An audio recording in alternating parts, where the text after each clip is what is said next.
მე მოვიყვან ერთი ქალბატონის შემთხვევას, ყველაზე ასაკოვანია 76 წლის არის, ახლა მალე გახდება 77 წლის. და როდესაც მოვიდა შემოაწმა, ჯერ გაგვიკვირდა რომ ასაკის ადამიანი მოვიდა და როდესაც შევამოწმეთ, ძალიან ბევრი დარღვევა ქონდა როგორც აპარატზე, ისე ჩემი გასინჯვისა და ისედაც ხომ ჩაანს თვალნათლივ სხვადასხვა გამოკვლევებიც მოიტანა და მე ქალბატონო ერთმანეთს გადავხედეთ და უარი ხომ არ უთხრათო, მაგრამ მოდით დავუშვათ ხო. და იცით რა, ამ ქალბატონმა ყველაზე კარგი შედეგები და უმოკლეს პერიოდში ერთ თვეში.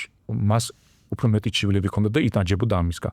მას სურდა როგორც ჯანმრთელობის, ისე შემეცნების პროცესის სწრაფად გავლა, კორექტირება ჯანმრთელობის და შემეცნების როგორც ყველაფერში მოტივაციას დიდი მნიშვნელობა აქვს. ანუ იმ ტიპის დარღვევებით რაც მას ჰქონდა, მან ერთ თვეში შეძლო რომ, როდესაც მოვედით აპარატზე იყო ცვლილებები და თვითონაც აღნიშნავდა რაც რომ თქვა დავიწყეო, მე მოციმციმე არითმის შეტევებით თითქმის დავიდა ნულამდე. კავკასიური იოგა ძალიან მაგარი ეფექტური ტექნოლოგია თანამედროვე ადამიანისთვის. კიდევ უფრო აქტუალური ხდება აწი ამ რთულ პერიოდში და ვისაც აინტერესებს ვიწვევთ, მობრძადეთ და ჩვენ მზად ვართ რაც შეგვიძლია ის ცოდნა გადავცეთ.